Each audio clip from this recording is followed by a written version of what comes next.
Why would someone pay $5,000 for a watch when a $50 watch tells the exact same time? Why do people wait in line for hours to buy certain products while better alternatives sit ignored on store shelves? The answer has almost nothing to do with the product itself. It has everything to do with psychology. Think about it. A $50 watch and a $5,000 watch, they both tell time. A $2 diner coffee and a $7 artisanal latte both give you that morning caffeine hit. But the difference in price is absolutely staggering. We really like to think we make rational purchasing decisions based on utility, right? Well, behavioral economics has completely shattered that illusion. It turns out, hidden psychological mechanisms are driving our desire to pay more. Welcome to This Explainer. Today, we're essentially mapping the human mind. We're going to uncover exactly how our brains assign value, how we respond to status, and how we justify premium prices with ruthless efficiency. By the end of this, I promise you, you will never look at a brand or a price tag the same way again. Section 1. Perception creates value. This is the subjective engine behind what we think things are worth. To really grasp this, let's look at a mind-bending paradox known as the Pepsi challenge. In blind taste tests, people objectively prefer the taste of Pepsi over Coca-Cola. Yet Coca-Cola consistently outsells Pepsi worldwide. Crazy, right? Why does that happen?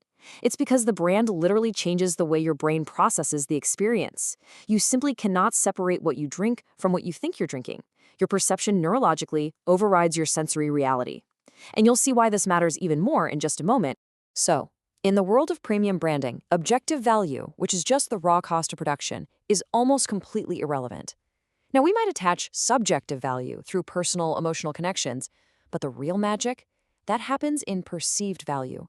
This is what the customer actually believes the product is worth, engineered through design, positioning, and price. And the truth is, we're wired to buy based on these very predictable, exploitable patterns. Moving on to Section 2, the price-quality illusion, we're exploring why expensive often feels trustworthy. Consider the story of a London wine merchant who stumbled upon a completely counterintuitive truth. His bottles actually sold way faster after he raised the prices. Now, it wasn't because the wine miraculously improved. It was because of something called the price-quality heuristic. Listen, our brains are incredibly busy. When we don't have the deep expertise to evaluate the precise tailoring of a suit or the complex notes of a vintage wine, we need a cognitive shortcut. So we instinctively use price as a proxy. To our brains, expensive literally feels better. And this is exactly why true premium brands fiercely protect that illusion, and they never, ever compete on price. Think of it this way. Your price is a claim about your quality. If you discount, you instantly retract that claim of excellence. Discounting completely shatters your perceived value, and worse, it attracts the least loyal, most price-sensitive buyers out there. A true premium brand makes its claim once and holds it forever. Section 3. Status and identity. Why we're really selling who you are, not what you buy. This all builds into the deepest evolutionary driver of all, status. It introduces a concept from classical economics that sounds completely backward, called the Veblen good. Normally, if a price goes up, demand naturally goes down. But with a Veblen good, demand actually increases as the price rises. Why? Because the expensive price is the feature. Think about it. If Rolex suddenly dropped their prices to $50, the exclusivity would vanish overnight, and the desire to own one would completely evaporate. You see, every single purchase we make is essentially a broadcast to the social hierarchy. It's a deep-seated evolutionary adaptation. We signal our status through conspicuous luxury, those loud, visible logos. But we also use quiet luxury, which is a kind of restraint that signals even higher status because only those in the know will even recognize it. We use knowledge signaling through super niche brands and tribal signaling just to prove we belong to a specific community. The absolute most powerful brands in the world, like Apple or Harley-Davidson, are total masters of this. They don't just sell hardware, they define a specific group identity. The message is, people like us do this. Customers are self-selecting to belong. When you buy an iPhone, you're not just buying a phone. You're buying into the identity of a creative, forward-thinking person. But hold on, because identity alone isn't even the most powerful psychological trigger here. Which brings us to Section 4. Scarcity creates desire. Let's look at why less available means a whole lot more desirable. There was this famous experiment in 1975 where psychologists gave people two identical jars of cookies.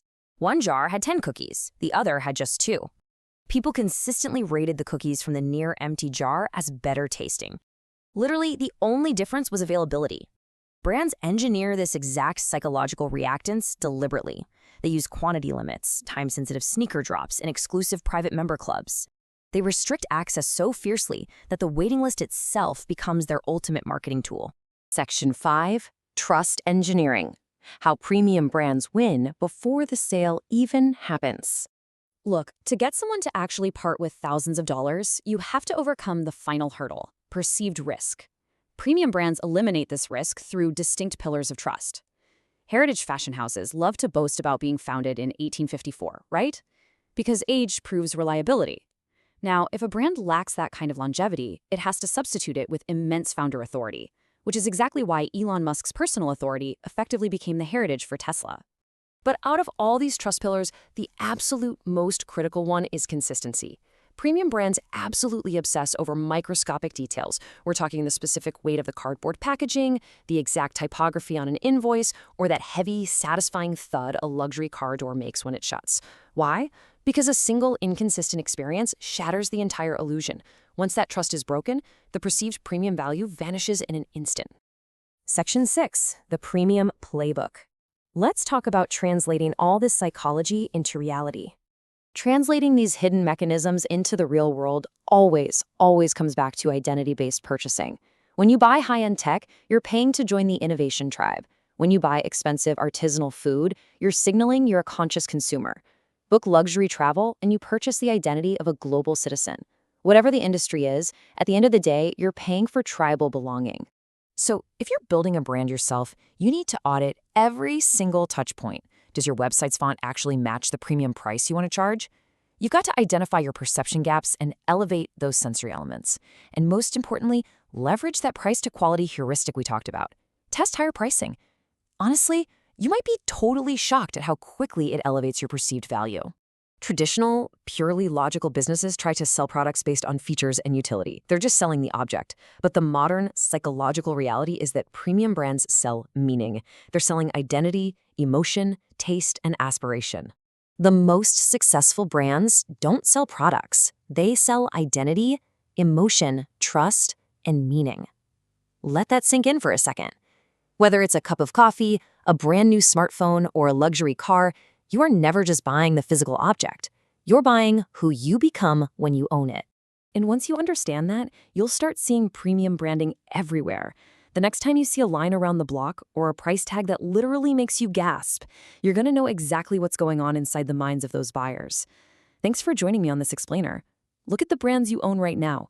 What are they really saying about you?